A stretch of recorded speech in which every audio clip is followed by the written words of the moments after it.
Në muajt e fundit, çdo orë, çdo minutë, priste që babi t'ja hapte derën në spital. Nuk u dorëzua dhe u rikthy në jetë disa herë. 3 orë bashkëbisedim atë ditë ju bën 3 orët më të rëndësishme të jetës së tij. Një bisedë babë e birë. Që të dy e kërkonin lirinë, çlirimin. Dhe vdekjen e shpejtë të gjyshit e pash në fytyrën e babit kur doli nga spitali.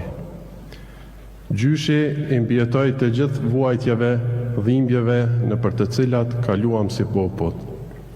Por këto 4 vite nuk i mbijetoi vuajtjeve dhe dhimbjes nga padrejtësia. Një sëmundje e pashërueshme për njerëz të fortë, krenar dhe me dinjitet.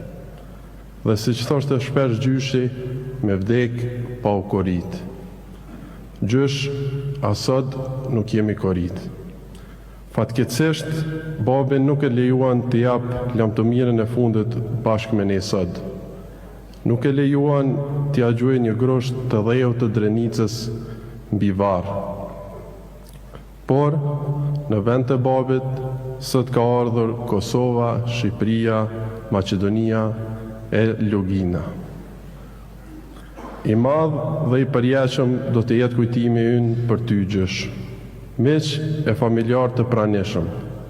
Për ne, gjyshi ishte kështjell e pathyeshme e urtësisë dhe e dashurisë. Ai na mësoi se bashkimi është çelësi i çdo fitoreje. Dhe personifikimi i këtij bashkimi janë krerët e OÇK-s në Hagë.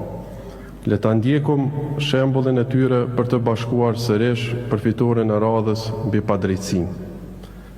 Ju falenderoj të gjithëve që keni mbështetur familjen tonë, familjen Axhit Kadri, të Bacit Jakub, të Axhit Regj dhe familjet të gjithë atyre që po mbahen në Hagë. Faleminderit për respektin dhe ngushëllimet tuaja. Lamtomir gjysh, prejo në paqe.